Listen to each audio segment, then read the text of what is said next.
Quedan pocos días para que se lleven a cabo en nuestro país las elecciones municipales. Por primera vez en Chile el voto es voluntario y la inscripción es automática. Un panorama totalmente nuevo donde los jóvenes cumplen un rol fundamental. Para analizar este tema, hoy día nos acompaña el presidente de la fecha. Estamos junto a Gabriel Boric. Hola Gabriel, ¿cómo estás? Hola, ¿qué tal? Muchas gracias por el espacio. Muchas gracias por estar con nosotros, analizando un poco qué rol van a jugar los jóvenes en estas elecciones municipales. Y directamente te lo pregunto a ti, ¿cuál es el rol del movimiento estudiantil en estas próximas elecciones municipales? Yo creo que al movimiento estudiantil, y lo sostenido desde hace bastante tiempo, no le corresponde apoyar candidaturas en particular. ¿Por qué? Porque una de las virtudes que tiene el movimiento estudiantil es que es un movimiento muy heterogéneo, que está compuesto por diferentes sensibilidades, por diferentes proyectos, y es lo que nos ha logrado dar amplitud y lo que nos ha permitido llegar a gran parte de la ciudadanía. Ahora, dicho esto, a mí me parece que no podemos esconder la cabeza y hacer como si nada pasara frente a las elecciones. Es importante que tengamos una posición. ¿Cuál sería esta posición? Dentro del CONFECH lo discutimos, y dado la heterogeneidad a la que te hacía mención, y dado que existen diferentes posturas, incluso hay ciertos sectores que presentan candidaturas, hay otros que prefieren adherir a la idea de no votar, no hay una resolución única. Pero mi postura en particular es que acá no hay que caer en ninguno de los siguientes extremos. A mí me parece que el llamado a no votar no construye, cierra el conflicto y es una negación de la política en el fondo. Y que el llamado como casi desesperado en reacción a este otro, de decir hay que ir a votar porque es un deber como disfrazado de una suerte de moralina, tampoco construye. ¿Por qué? El gran problema en Chile hoy día es que la institucionalidad hoy día no nos representa y está hecha para favorecer a dos grandes coaliciones, la Concertación en sus diferentes variantes y la Alianza por Chile, la derecha, que no logran representar el sentir de quienes nos movilizamos durante el año pasado. Pero finalmente, frente a esta realidad, ¿cómo se hacen ustedes parte del debate? Lo que yo creo que nos corresponde a nosotros es, uno, instalar temas. Acá no podemos pretender como si las instituciones no existieran, y por lo tanto es relevante que como actores públicos que somos, estemos instalando permanentemente el tema de la educación, el fin al lucro, de la gratuidad y otros temas país que también para nosotros son muy importantes en el debate de las elecciones. Y en particular, respecto al si votar o no votar, mi postura en particular es que hay ciertos lugares, hay ciertas candidaturas que con mucho esfuerzo han logrado representar una alternativa al duopolio que representa la Concertación y la derecha en sus diferentes variantes. Estamos hablando de candidatos independientes. Candidatos independientes u otros, como por ejemplo el caso de Tamayo en Cerro Navia, el caso de Josefa Errázuriz en Providencia, hay casos de algunas concejalías que por ejemplo van por el Partido de Igualdad. Pero en esos casos estás apostando tú más al rechazo a alcaldes que quizás sienten ustedes que no los han apoyado en las movilizaciones y en lo que buscan ustedes, y apostar por otras personas que sí piensan que los van a apoyar. Yo creo que humildemente nosotros tenemos que colaborar, saludar y solidarizar con quienes con mucho esfuerzo han logrado levantar candidaturas alternativas y que representan una prefiguración de cómo creemos que debiera ser la política en Chile, que no están en esta campaña de caras bonitas y eslóganes vacíos. Aquellas candidaturas que representen una nueva forma de hacer política, en el sentido de, o sea, que no es tan nueva en verdad, si acá no hay como grandes nuevas formas de hacer política, sino que finalmente recurran a las ideas y no al viejo marketing que hoy día no representa absolutamente nadie. Es indignante andar por las calles de Santiago, no sé, vayan por Avenida Grecia, yendo hacia Peñalolén, y es absolutamente desagradable ver todo empapelado con caras que no dicen ninguna cosa, ni una idea relevante. ¿Te molesta que no finalmente de repente en estos carteles no estén los partidos políticos? O sea, bueno, una cosa que me parece vergonzosa es el hecho de que no mencionen los partidos políticos. O sea, al final, ¿esto es un concurso de simpatía, un concurso de belleza, o estamos hablando de una elección de carácter político en donde se definen diferentes estrategias para el poder municipal? Quienes esconden sus candidatos, quienes esconden sus partidos, quienes esconden sus militancias debieran sentir vergüenza. A mí me parece que la verdad eso no corresponde y es un engaño a la ciudadanía. Saludo a quienes por último tienen la dignidad de hacerlo, pero aún así la gran mayoría de los candidatos hoy día no están presentando nuevas ideas, hoy día no están entrando en un debate político de fondo, sino que se centran en eslóganes vacíos. Y eso hoy día no convoca a la juventud, entonces no se sorprendan cuando a la hora de las elecciones haya una gran abstención por parte de los jóvenes. Porque hoy día la política, tal como está constituida, no convoca. Nuestro deber. Tú hablas de la juventud y de hay bastantes escenarios posibles. Primera vez, como recordábamos, es un voto voluntario, por lo tanto no se puede y no se sabe lo que va a pasar realmente ese día. Sin embargo, han habido estimaciones, se dice que las próximas municipales la votación juvenil puede aumentar en más de un 60% en comparación al 2008. Sí. Sin embargo, también otra realidad es que los políticos en este sentido, dentro de sus campañas y dentro de los posibles postulantes a alcaldes o a concejales, no han incluido a tantos jóvenes como la vez anterior. De hecho, la cifra disminuyó de 112 a 85 personas para esta elección, o sea, 27 personas menos, menores de 35 años como candidatos. ¿Qué te parece eso? Porque los políticos también hacen un llamado general a toda la juventud, se empeñan en tratar de convencer a estos jóvenes, por así decirlo, que son que no están ni ahí con la política, pero finalmente ellos tampoco optan por tener a este tipo de candidatos. ¿Qué te parece eso a ti? ¿Cuál es el reflejo de esa política? A mí me parece que lo que refleja eso es que hoy día la juventud no se siente representada por los partidos tradicionales, pero que sin embargo la juventud ha encontrado en la política o ve hoy día la política no como un no estoy ni ahí, como el no estoy ni ahí de los 90, digamos, sino como una herramienta de transformación de la realidad. El problema que existe es que la institucionalidad hace muy difícil que se puedan levantar candidaturas por fuera de los grandes duopolios. Entonces, para jóvenes como nosotros, el solo hecho de, por ejemplo, levantar un nuevo partido político es de un costo, tiene unas barreras de entrada tremendas. Y al final del día, ¿qué es lo que se decide en el voto? Es muy poco. Para nosotros participar es decidir. Y hoy día las votaciones, la fiesta de la democracia, como le llaman cada 4 años, es una fiesta a la que no hemos sido invitados. Más allá de que pretendan ponernos en la lista mediante rayar el papelito, digamos. Yo creo que la democracia es algo mucho más sustantivo que eso. Creo que la democracia se tiene que practicar día a día, no solamente cada 4 años.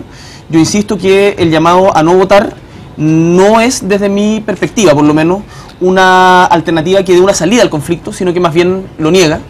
Y que por lo tanto, en los lugares en donde existan alternativas a las coaliciones políticas tradicionales, llámese concertación en sus diferentes variantes, o la derecha en la Alianza por Chile, hay que apoyarla solidaria y humildemente. Ustedes han tenido la oportunidad de juntarse, por ejemplo, con Eloísa González, tratar de trabajar esa postura. Finalmente, tú representas a un sector, ella representa a otro, y hay distintas realidades, como lo hay en la política actual, como lo hay en estas postulaciones a alcalde.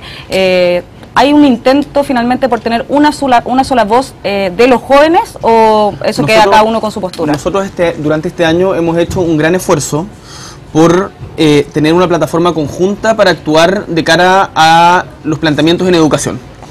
Y eso ha significado que las marchas, las conferencias de prensa, las reuniones con el ministerio que han habido, las hemos tenido en conjunto estudiantes secundarios, universitarios, colegios de profesores, estafados por el crédito Corfo, y una serie de organizaciones de esas características. Algo que el año pasado costaba mucho que sucediera. De hecho, uno de los grandes problemas que tuvimos como movimiento el año pasado fue la división que se dio entre los secundarios y los universitarios. Hoy día nosotros dijimos de manera muy clara que acá no habían temas prioritarios por sobre otros, que la educación es un problema sistémico y que por lo tanto de esa manera había que abordarlo. Ahora, dicho esto, eso no implica que no tengamos posturas políticas diferentes. De hecho, las tenemos. La ACES ha manifestado una postura que es legítima, que es el llamar a no votar, que yo personalmente no la comparto. Parte de la CONFECH no la comparte, y nos parece que tampoco es necesario que adoptemos una postura unitaria en conjunto. O sea, acá, insisto, estos como llamados desesperados porque los jóvenes voten, o sea, nosotros no vamos a salir a prestarle ropa a como esta suerte de Titanic de la política. O sea, yo no me siento interpelado por las apelaciones morales a el deber del voto o esas cuestiones, porque lo sustantivo es qué es lo que se juega en el voto. Y finalmente lo que se juega son estas apuestas por los candidatos a mejorar en cierto sentido hacia los jóvenes la educación. ¿Qué te parece a ti ese tema? O sea, ¿tú ves algún candidato posible o alguna comuna donde hay algún alcalde o un posible alcalde que se la vaya a jugar por sus demandas? ¿Qué esperas de las municipales? Yo mencionaba algunos casos, como por ejemplo el de Tamayo en Cerro Navia, el de José Farrázuriz en Providencia, el caso de la concejala Rosario Carvajal por Santiago, que me parecen que son experiencias interesantes desde donde alternativas ciudadanas han logrado emerger por fuera de la política tradicional. Ahora, en la gran mayoría de los municipios, desgraciadamente, eso no pasa. Y nos vamos a enfrentar en muchos municipios, los jóvenes, en lugares donde no tenemos alternativas, y en esos lugares la abstención o el voto nulo es una opción, y es una opción igual de legítima. Entonces, yo haría un llamado a no escandalizarse y en ningún caso a culpar por la abstención que existe en estas municipales a algún grupo en particular, porque esto es producto de lo poco sustantivo de la política en Chile hoy día. Y lo que nosotros tenemos que trabajar, y esto hay que asumirlo como desafío, porque no se trata solamente de andar criticando y decir que todos son malos, que se vayan todos y no hacen nada al respecto. Es que nosotros como generación demos el salto también y seamos capaces de presentar alternativas a lo que existe que efectivamente nos representen. Porque si no vamos a estar todo el rato quejándonos de que los que están no nos representan, los que están no nos representan, pero nos quedamos al lado del camino. Y al lado del camino no se construye otro Chile. Entonces eso para nosotros es importante, ir de a poco generando nuevas alternativas a las actualmente existentes. Bueno, les recordamos al público que estamos transmitiendo en vivo a través de las pantallas de MOL TV. Nos han llegado varias preguntas, comentarios a través de nuestro Facebook. Hemos recogido algunas y vamos a pasar a leer la pregunta de Mauricio Antonio Hermosilla. Él te pregunta, ¿cómo puede influir en las decisiones de educación en Chile? Hoy en día se ha logrado mucho, pero el gobierno ha sido terco y no cederá más. ¿Qué piensan hacer? ¿Cómo lograrlo? Yo visualizo como única alternativa politizar el movimiento en uno nuevo. ¿Qué te parece eso? Porque finalmente ustedes también hacen llamados a votar o a no votar propuestas, pero finalmente no es un movimiento en sí político. ¿Te parece? ¿Estás de acuerdo con Mauricio o no? No, yo estoy de acuerdo en que el movimiento requiere ser politizado, o sea, y que la politización no se entienda como partidización. O sea, ¿No lo ves así tú? No, no para nada. O sea, nosotros no vamos a salir detrás de algún político en particular, pero nosotros tenemos que tener... ¿Ustedes mismos su propio partido, por ejemplo? Pero es que somos heterogéneos y de hecho dentro del movimiento estudiantil conviven diferentes partidos políticos. O sea, yo soy militante de un colectivo Izquierda Autónoma, la Camila es militante del Partido Comunista, Giorgio Jackson es militante de Revolución Democrática, entonces tenemos esa convivencia que es sana y enriquece el debate dentro del movimiento estudiantil. Pero el movimiento estudiantil tiene un carácter político porque está disputando la manera de construir país. Y yo lo que le quiero decir a quien hacía la pregunta, a Mauricio, es que nosotros hemos logrado cambiar el rumbo de la agenda educacional chilena. O sea, hoy día estamos discutiendo por primera vez, y va a ser seguramente un tema en las elecciones presidenciales del próximo año, una reforma tributaria de verdad. Hemos logrado sacar a los bancos del negocio de la educación, pese a que la lógica de financiamiento del endeudamiento se mantiene y vamos a seguir peleando por eliminarla. Hemos logrado hablar de democratización y hoy día estamos prontos y el Ministerio se comprometió a eso y esperamos que lo cumpla, a derogar todos los decretos autoritarios que prohíben la organización de trabajadores, estudiantes y profesores en las diferentes instituciones educativas. Hoy día estamos en el presupuesto peleando en diferentes aristas que haya mayor aporte basal, o sea, aporte directo a las instituciones públicas, diferenciándonos de lo que es el financiamiento de la demanda. Vamos a lograr, espero, de que haya un reajuste significativo en las becas de manutención para nuestros compañeros. Hoy día una cosa que puede parecer sencilla o menor, pero que es muy sentida por nuestros compañeros, es que la beca de almuerzo es de 1.300 pesos. Yo invito al ministro Beyer a almorzar con 1.300 pesos, a ver cómo le va. Entonces, hemos logrado cambios insuficientes, por cierto, y nosotros como movimiento estudiantil tenemos que ser capaces de proyectarnos para seguir dando la pelea por los cambios estructurales que hemos planteado, que son gratuidad, terminar con el mercado educativo, democratizar nuestras instituciones, calidad para todos, igual sin que dependa de la plata que uno tenga en el bolsillo, etcétera. Bueno, vamos a seguir leyendo las preguntas que llegan a través de nuestro Facebook. Andrés Rockbat pregunta, le preguntaría si es correcto usar el movimiento estudiantil para hacer carrera política como Camilo Ballesteros. Hablando de municipales, ¿qué te parece eso? O sea, yo no creo que Camilo esté utilizando el movimiento estudiantil para hacer carrera política. A mí me parece totalmente legítimo que dirigentes estudiantiles y en el futuro que sean otros aspiren a cargos de representación y den esas disputas. En el pasado también se hizo, recordemos a Alejandro Rojas, que fue presidente de la fecha y a la vez era diputado, no sé, Jerko Ljubetic, hay José Miguel Insulza fue dirigente de la fecha, el mismo Ricardo Lago, o sea, a mí no me parece que eso sea negativo. Es bueno que se introduzcan que nos introduzcamos y que demos las sistema. disputas en todos los campos. O sea, nuestra prioridad, o quienes creemos en una alternativa de izquierda popular, tiene que ser efectivamente construir por el popular, y eso muchas veces se construye por fuera de las instituciones. Pero no tenemos que dejar tampoco de lado el dar la pelea dentro de la institucionalidad. Ahora, yo con Camilo Ballesteros discrepo en otras cosas, como que Lagos le presente la campaña, digamos, o que salgan las fotos con Michelle Bachelet. O sea, nosotros era precisamente con lo que estábamos peleando. Entonces, ahí hay que diferenciar en el sentido de cuál es la política que vamos a impulsar, o que van a impulsar quienes quieran ser candidatos. Porque tenemos que dar todas las disputas, y si eso implica disputar alcaldías, disputar candidatos a diputados, senadores, en un futuro tener una alternativa presidencial que represente a los jóvenes o que represente las esperanzas de cambio que hemos planteado a los jóvenes del país, porque acá para para creer lo que creemos no se necesita un carné, digamos. Bienvenido sea. ¿Existe una alternativa real en términos de candidatos que los representen a ustedes en cuanto a las demandas de movimiento estudiantil que ustedes han llevado a cabo durante ya varios meses, más de un año? Sí. Hoy día no. Hoy día en este momento, para mí, y esto en términos personales, porque dentro del Confech, insisto, hay diferentes visiones que son todas legítimas. Para mí, no sé, la dicotomía Michelle Bachelet-Laurence Goldborn me recuerda más a un concurso de simpatía que a una elección presidencial.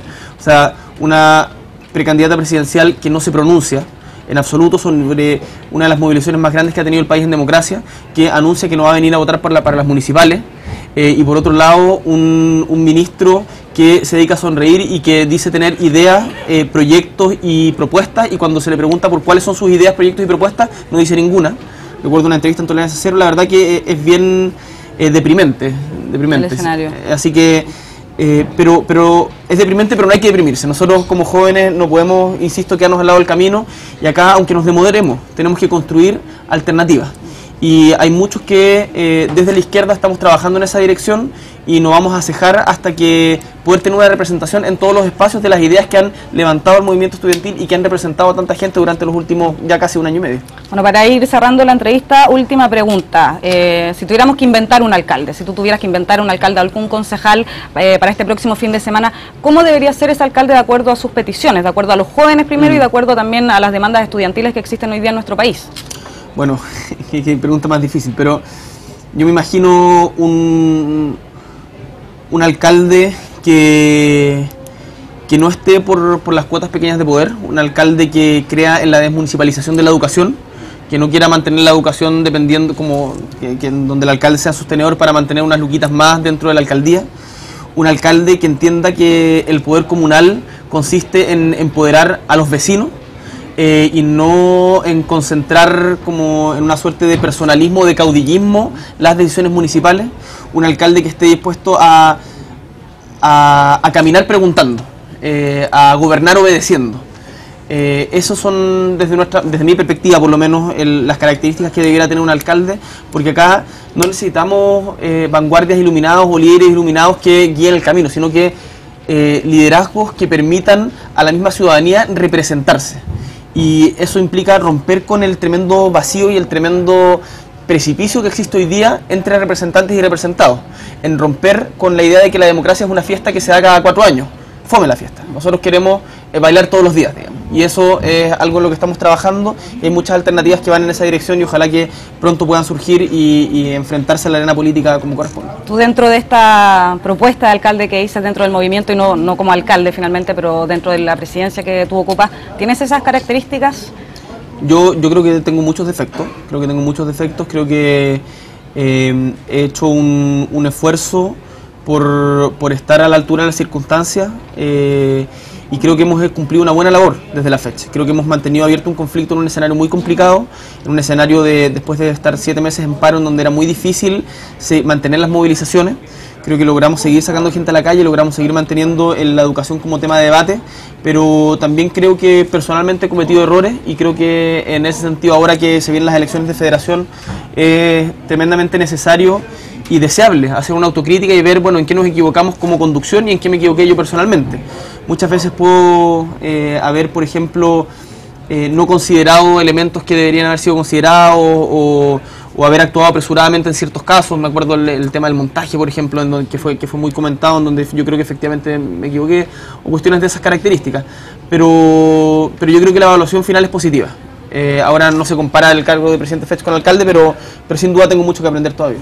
Bueno, muchas gracias por habernos acompañado hoy día. Gabriel Boric, presidente de la FECH, estuvo con nosotros. Yo los dejo invitados a que revisen, por supuesto, la entrevista a través de la página de emol.com y de Emol TV. Nos vemos la próxima semana. Chao.